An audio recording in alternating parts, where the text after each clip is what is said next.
네, 충청과 호남 지역이 선거구 재편론을 놓고서 갈등을 빚고 있는데요. 충청 지역 의석수를 늘리기 위해서 움직임이 공론화되고 있습니다. 네, 2016년 20대 총선을 앞두고 있어서 두 지역 간의 충돌 불가피할 것으로 보이는데요. 충남대 김종래 교수와 함께 짚어보도록 하겠습니다. 안녕하십니까? 안녕하십니까? 자, 충청권 지역의 의석수를 늘리는 작업이 진행되고 있다. 이 상황을 어떻게 봐야 되는 겁니까? 네, 충청권 인구가 예. 건국 이래 호남권 인구를 능가했기 때문에 네. 야 그러면은 우리 국회의원 수가 더 많아야 되는데 왜 호남보다 적으냐라고 해서 이제 우선 갈등이 생긴 걸로 아까 두 앵커도 말씀하셨고 그렇게 알려져 있습니다만은 이거는 조금 달리 생각해 볼 필요가 있어요.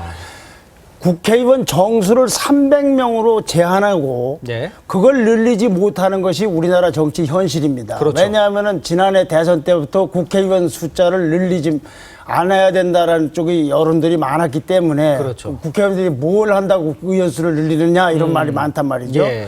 그러니까 충청권 의석을 그에 따라서 올리지를 못하고 그 300석 안에서 하다 보니까 호남 의석을 충청 의석으로 가져오는 형태가 돼서 호남과 충청 간의 갈등으로 보여지지만 네. 이것은 그것보다 훨씬 더 큰 의미를 지니고 있습니다. 물론 이 갈등은 작은 한 측면이지만 기본적으로 한국 사회가 엄청난 변화가 온 겁니다. 와서 충청권의 인구가 많이 몰리고 있는 겁니다. 그거는 서해안 시대 아니면 새로운 산업단지 무엇보다도 세종시. 그렇죠. 그래서 충청권 인구라고 해서 충청 남북도 대전시가 같이 올라가는 것이 아니고 대전시, 세종시, 천안, 아산, 당진, 서산을 중심으로 올라가서 충청권 전체 인구가 매달 3,000명씩 늘고 있습니다. 그래서 앞으로 2016년에는 호남 인구보다 약 30만 그리고 2017년도 대선 때는 31만 명 정도가 늘어날 걸로 전망되고 있습니다. 예, 이렇게 되면 의원들끼리 뭐 국회의석 몇 석 문제가 아니라 훨씬 더 다른 큰 문제를 안고 있고 모든 문제가 예를 들면 삼성이 무슨 공장을 충청도에 짓느냐 어쩌느냐처럼 영향을 받듯이 정치권에도 그 영향이 서서히 오고 있고 그 전단이 호남과 충청 사이의 갈등으로 비춰지고 있는 것뿐입니다. 네. 그렇군요. 그렇다면 이제 정치권에서는 이거를 갖고 논란을 빚을 것 같은데 어떻게 예상을 하십니까? 우선 통계를 한번 보시죠. 볼까요? 네. 자, 충청도 인구가 526만 33만 이렇게 되고 호남이 이거보다 좀 적습니다. 1만 한 2천 조금 적네요. 904명 정도가 적습니다. 5월에 처음 이기기 시작해서 9월 말 현재 인구가 이렇게 돼 있습니다. 경남은 1,320만 이렇게 됐습니다. 그러니까 인구로 봤을 때는 당연히 충청도가 많아야 된다는 생각을 호남을 향해서는 할 수 있습니다. 위가 300명으로 제한됐기 때문에 그렇죠. 국회의원 수가. 이걸 다시 인구 국회의원 한 명당 인구로 한번 보시죠. 잠깐. 이렇게 보면은 국회의원 한 명당 충청도 지역은 유권자가 21만여 명입니다. 호남은 17만 명입니다. 영남은 19만 명입니다. 그러니까 이렇게만 봐도 충청도 사람들이 볼 때는 우리만 너무 국회의원 수가 적지 않느냐는 얘기를 할 수 있죠. 물론 수도권도 있고 서울도 있습니다만 거기는 정치적인 어떤 결사체라든가 이런 기반으로서는 묵기가 어려운 지역 아닙니까? 그래서 이제 이거를 이른바 이제 새로운 옛날에는 영남과 호남 간의 갈등이 있었다면은 이제는 충청도도 대등한 입장에 있으면서 말하자면 삼국시대가 열렸다고 하든지 그 전단이 우선 충청도 호남에서 열린다는 의미에서 새로운 지역주의라고 할 수가 있겠죠. 그렇겠군요. 그러니까 표의 등가성 얘기를 하자면은 말이 있을 수가 있고 여러 가지 견해가 나올 수 있고 그래서 새누리당 집권당인 새누리당 최고위원회에서 충청도 출신이었던 정우택 최고위원이 공론화를 지도한 겁니다. 이건 너무 다르지 않느냐 이렇게 차이가 나면은 어제 국회의원 한 명당 유권자가 인구수가 호남은 17만 명이고 우리는 21만 명이냐. 그런데 또 호남 쪽에서 볼 때는 호남을 특별히 배려해달라는 게 아니라 우리나라가 도농이 있는데 호남 인구는 줄지만 농촌 인구는 그래도 많은데 그렇다고 인구수로만 그냥 잘라버리면 그럼 우리 지역은 누가 어떻게 대표하느냐 또 그런 소리도 있을 수 있기 때문에 그러네요. 굉장히 아주 복잡한 게임이 벌어질 겁니다. 우선 여기서 시비가 벌어졌다는 얘기는 300명 숫자를 못 늘리는 데서 시작되는 겁니다. 그러네요. 나중에 그 영향이 영남이나 호남, 충청도 골고루 미치고 심지어 강원도도 영향이 미쳐질 겁니다. 아, 그렇군요. 근데 충청의 입장에서는 인구가 그만큼 많기 때문에 국회의원이 더 있어야 된다. 설득력은 있지 않습니까? 설득력도 있지만 예. 그러나 우리나라에서 어떻게 그럼 인구를 정확히 맞출 수 있는 건 아니지 않습니까? 이것 때문에 그렇죠. 대법원 판례도 있습니다. 예. 어찌 보면은 그렇게 아까 말씀드린 대로 표의 등가성 문제에서 이런 측면도 있지만 달리 예. 보면 역시 국회의원들은 제 밥그릇 챙기는 데는 참 대단한 분들이라는 생각도 있을 겁니다. 예. 그러니까 이렇게 이런 데는 열을 올리고 벌써 무슨 모임을 만들고 기자회견을 하느냐 하지만 예. 내년 지방선거 때 기초 의원들이나 기초단체장 공천 폐지 문제는 지금 입도 뻥끗 하고 있지 않습니까? 그것도 자기네들이 공천권을 행사해야 되니까. 예. 역시 제 밥그릇 챙기는 데는 또 대단한 순발력이 있는 측면도 없지 않아 있다는 걸 말씀드리는 겁니다. 예. 이상목 앵커가 말한 대로 인구수에 대비를 하자면은 충청권에 의원 수가 더 많아져야 하는 건데 또 민주당의 호남 지역 의원들은 이런 말을 하더라고요. 호남에는 시골이기 때문에 더 뭐 도움을 필요하거나 어떤 정책을 필요하는 것이 많다. 그렇기 때문에 그 인구 논리에 따르면 안 된다. 이런 말을 하는데요. 거기에는 뭐 어떻게? 글쎄 아까 제가 말씀드린 대로 도시와 농촌이 우리나라 네. 엄존하고 있는데 호남 지역은 인구가 정체되어 있고 오히려 인구가 좀 줄어들기도 합니다. 농촌 인구가 줄었기 때문에 그렇거든요. 예. 그런데 아예 어떻게 표의 등가성만 무조건 따지느냐. 특별 농촌을 배려하는 것이지 호남을 배려하는 건 아니지 않냐. 예. 그런 주장을 펼 수도 있어요. 그런데 아주 흥미로운 것은 호남은 뭐 주로 야당 의원이지만 충청도에는 여야 의원들이 있는데 네. 이건 여야가 따로 없습니다. 지역 대항전이 벌어지고 있는 겁니다. 아, 그렇군요. 그러니까 일종의 여기를 가져다가 우리는 정원이 TO가 정해져 있으니까 총정원이. 근데 사실은 이거보다 더 중요한 문제가 있습니다. 그게 뭡니까? 자, 이 문제는 네. 국회의원들끼리 선거구조정 협상이 안 되고 하면 이렇게 저렇게 굴러갈지 모릅니다. 예. 그래서 이제 국회의원 선거는 이렇게 되든 뭐 조금 변화가 있든 하겠죠. 예.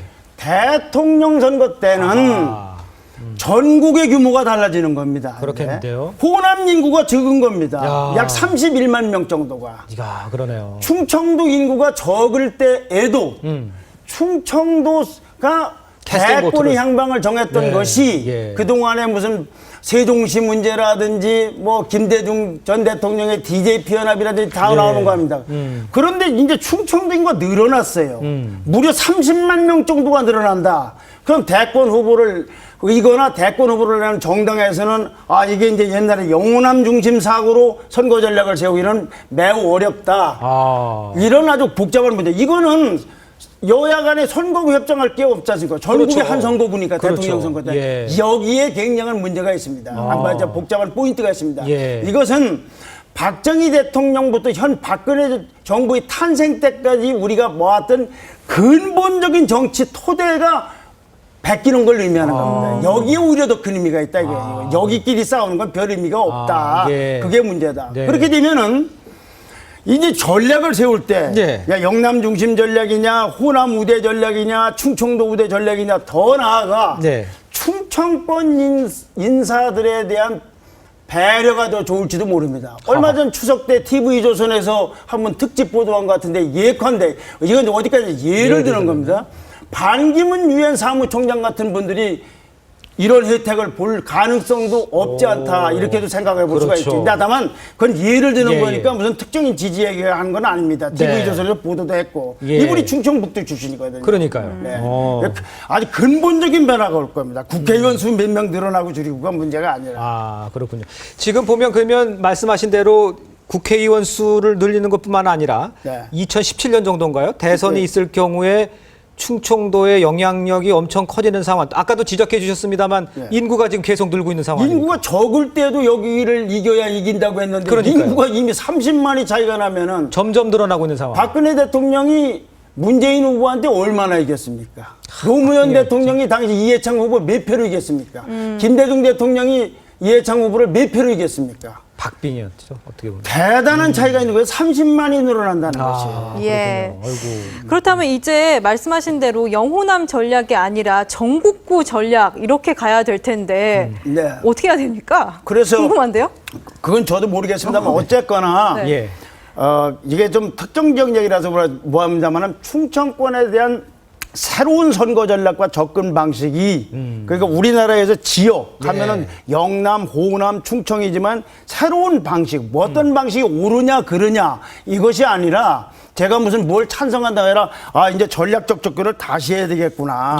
일종의 물건을 판다고 생각하면 내 물건을 살 고객이 어디 많으냐로 생각하면 어디다 점포를 많이 세울 건가 그런 논리도 가능할 거 아니겠습니까? 그렇죠. 그러나 이것은 자칫 위험한 발언일 수 있기 때문에 좀 신중하게 들어주셨으면 합니다. 예, 그렇군요. 이게 더 큰 문제지. 그리고 이거는 현재 이 추세로 볼 때는 이변이 없는 한 충청권 인구는 점점 더 늘어날 가능성이 있다는데 또 포인트가 있습니다. 아, 그렇군요. 네, 충청도 북부 지역에 있는 아산, 당진이라든지 천안 그리고 세종시 그리고 대전을 중심으로 해요. 수도권하고 가깝고 서해안 시대고 그래서 이제 점점 여기에 중요한 포인트가 될 것이다. 그러면 민주당에서도 이런 상황을 상정해서 준비를 해야 되는 상황이 되겠네요. 호남에 앉을 수 있는 상황이 전혀 아니지 않습니까? 그렇죠. 이제는. 아까 말씀드린 대로 김대중 대통령이나 노무현 대통령의 집권 전략 중에서 충청권 배제론이나 홀대론이 있었습니까? 옛날에는 핫바지였지만 핫바지가 잘 안 될 거라는 말씀이죠. 그렇게 쉽게는 안 될 거다. 인구가 적을 때도 그랬는데 많아졌기 때문에. 이 상황이 단순히 국회의원 수가 늘어나는 게 아니라 그런 큰 지역에서 봐야 할 상황이 됐네요. 그런데 그거에 하나의 이제 이렇게 가겠구나라는 시사점을 주고 있는 것이 지금 충청권 의원들을 중심으로 의원 수를 늘리고 등가성 얘기하면서 제밥그릇도 챙기고 해서 호남 의석을 가져오고 싶은 거겠지만은 그거는 어떻든 간에 나중에 큰 문제는 대통령 선거 때 훨씬 더 의미가 있을 거다 그런 말씀입니다. 예, 알겠습니다. 참 시대가 변하기 때문에 지역을 돌면서 뭐 선거 때 유세하는 것도 이제 좀 바뀌겠다 싶었는데 많은 부분이 그것보다 참 인구가 바뀌기 때문에 인구의 이런 빈도수가 달라지기 때문에 선거 전략이 또 바뀌지 않을까 생각을 해봅니다. 오늘 말씀 고맙습니다, 교수님. 감사합니다. 감사합니다.